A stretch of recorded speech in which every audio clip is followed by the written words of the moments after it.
Kejadian 31. Yakub lari meninggalkan Laban. Kedengaranlah kepada Yakub anak-anak Laban berkata demikian. Yakub telah mengambil segala harta milik ayah kita, dan dari harta itulah ia membangun segala kekayaannya. Lagi kelihatan kepada Yakub dari muka Laban bahwa Laban tidak lagi seperti yang sudah-sudah kepadanya.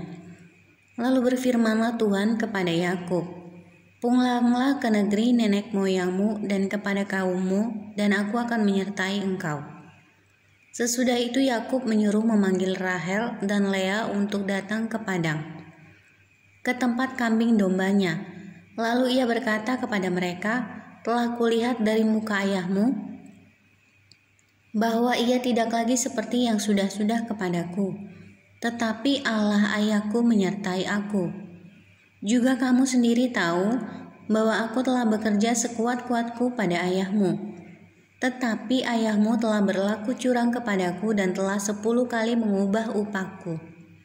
Tetapi Allah tidak membiarkan dia berbuat jahat kepadaku. Apabila ia berkata yang berbintik-bintiklah akan menjadi upahmu, maka segala kambing domba itu beroleh anak yang berbintik-bintik. Dan apabila ia berkata yang bercoreng-corenglah akan menjadi upahmu, maka segala kambing domba itu beroleh anak yang bercoreng-coreng. Demikianlah Allah mengambil ternak ayahmu dan memberikannya kepadaku. Pada suatu kali, pada masa kambing domba itu suka berkelamin, maka aku bermimpi dan melihat bahwa jantan-jantan yang menjantani kambing domba itu bercoreng-coreng, berbintik-bintik dan berbelang-belang. Dan malaikat Allah berfirman kepadaku dalam mimpi itu, 'Yakub,' jawabku, 'Iya Tuhan.' Lalu ia berfirman, 'Angkatlah mukamu dan lihatlah bahwa segala jantan yang menjantani kambing domba itu bercoreng-coreng, berbintik-bintik dan berbelang-belang. Sebab telah kulihat semua yang dilakukan oleh Laban itu kepadamu. Akulah Allah yang di Betel itu, di mana engkau mengurapi tugu, dan di mana engkau bernazar kepadaku. Maka sekarang bersiaplah engkau, pergilah dari negeri ini, dan pulanglah ke negeri sanak saudaramu." Lalu Rahel dan Lea menjawab Yakub, katanya, "Bukankah tidak ada lagi bagian atau warisan kami dalam rumah ayah kami? Bukankah kami ini dianggapnya sebagai orang asing, karena ia telah menjual kami? Juga bagian kami telah dihabiskannya sama sekali. Tetapi segala kekayaan yang telah diambil Allah dari ayah kami adalah milik kami dan anak-anak kami. Maka sekarang perbuatlah segala yang difirmankan Allah kepadamu." Lalu bersiaplah Yakub, dinaikkannya anak-anaknya dan istri-istrinya ke atas unta. Digiringnya seluruh ternaknya dan segala apa yang telah diperolehnya, yakni ternak kepunyaannya yang telah diperolehnya di Padan Aram, dengan maksud pergi kepada Ishak ayahnya ke tanah Kanaan. Adapun Laban telah pergi menggunting bulu domba-dombanya. Ketika itulah Rahel mencuri terafim ayahnya, dan Yakub mengakali Laban orang Aram itu dengan tidak memberitahukan kepadanya bahwa ia mau lari. Demikianlah ia lari dengan segala harta miliknya. Ia berangkat, menyeberangi sungai Efrat dan berjalan menuju pegunungan Gilead. Laban mengejar Yakub. Ketika pada hari ketiga dikabarkan kepada Laban bahwa Yakub telah lari, dibawanyalah sanak saudaranya bersama-sama. Dikejarnya Yakub 7 hari perjalanan jauhnya. Lalu ia dapat menyusulnya di pegunungan Gilead.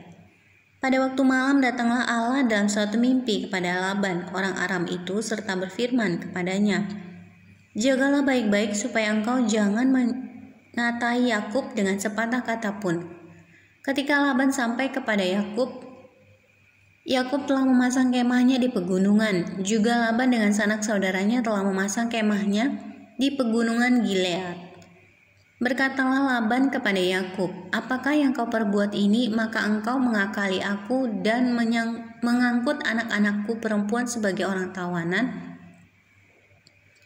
Mengapa engkau lari diam-diam dan mengakali aku?" Mengapa engkau tidak memberitahu kepadaku supaya aku menghantarkan engkau dengan sukacita dan nyanyian dengan rebana dan kecapi? Lagi pula engkau tidak memberikan aku kesempatan untuk mencium cucu-cucuku laki-laki dan anak-anakku perempuan. Memang bodoh perbuatanmu itu. Aku ini berkuasa untuk berbuat jahat kepadamu, tetapi Allah ayahmu telah berfirman kepadaku tadi malam, jagalah baik-baik, jangan engkau mengatai Yakub dengan sepatah kata pun. Maka sekarang kalau memang engkau harus pergi semata-mata karena sangat rindu ke rumah ayahmu, mengapa engkau mencuri dewa-dewaku? Lalu Yakub menjawab Laban, aku takut karena pikirku jangan-jangan engkau merampas anak-anakmu itu daripadaku. Tetapi pada siapa engkau menemui dewa-dewamu itu, janganlah ia hidup lagi. Periksalah di depan saudara-saudara kita segala barang yang ada padaku dan ambillah barangmu. Sebab Yakub tidak tahu bahwa Rahel yang mencuri terafim itu. Lalu masuklah Laban ke dalam kemah Yakub dan ke dalam kemah Lea dan ke dalam kemah kedua budak perempuan itu. Tetapi terafim itu tidak ditemuinya. Setelah keluar dari kemah Lea, ia masuk ke dalam kemah Rahel, tetapi Rahel telah mengambil terafim itu dan memasukkannya ke dalam pelana untanya dan duduk di atasnya. Laban menggeledah seluruh kemah itu, tetapi terafim itu tidak ditemuinya. Lalu kata Rahel kepada ayahnya, janganlah bapa marah karena aku tidak dapat bangun berdiri di depanmu sebab aku sedang haid. Dan Laban mencari dengan teliti, tetapi ia tidak menemui terafim itu. Lalu hati Yakub panas dan ia bertengkar dengan Laban. Ia berkata kepada Laban, apakah kesalahanku, apakah dosaku, maka engkau memburu aku sehebat itu? Engkau telah menggeledah segala barangku. Sekarang apakah yang kau temui dari segala barang rumahmu? Letakkanlah di sini di depan saudara-saudaraku dan saudara-saudaramu, supaya mereka mengadili antara kita berdua. Selama 20 tahun ini aku bersama-sama dengan engkau, domba dan kambing betinamu tidak pernah keguguran dan jantan dari kambing dombamu tidak pernah kumakan. Yang diterkam oleh binatang buas tidak pernah kubawa kepadamu, aku sendiri yang menggantinya. Yang dicuri orang baik waktu siang baik waktu malam selalu engkau tuntut daripadaku. Aku dimakan panas hari waktu siang dan kedinginan pada waktu malam, dan mataku jauh daripada tertidur. Selama 20 tahun ini aku di rumahmu. Aku telah bekerja padamu 14 tahun lamanya untuk mendapat kedua anakmu dan 6 tahun untuk mendapat ternakmu. Dan engkau telah 10 kali mengubah upahku. Seandainya Allah ayahku, Allah Abraham dan yang disegani oleh Ishak tidak menyertai aku, tentulah engkau sekarang membiarkan aku pergi dengan tangan hampa. Tetapi kesengsaraanku dan jerih payahku telah diperhatikan Allah, dan ia telah menjatuhkan putusan tadi malam. Perjanjian antara Yakub dan Laban. Lalu Laban menjawab Yakub, perempuan-perempuan ini anakku dan anak-anak lelaki ini cucuku dan ternak ini ternakku. Bahkan segala yang kau lihat di sini adalah milikku. Jadi apakah yang dapat kuperbuat sekarang kepada anak-anakku ini atau kepada anak-anak yang dilahirkan mereka? Maka sekarang marilah kita mengikat perjanjian aku dan engkau, supaya itu menjadi kesaksian antara aku dan engkau. Kemudian Yakub mengambil sebuah batu dan didirikannya menjadi tugu.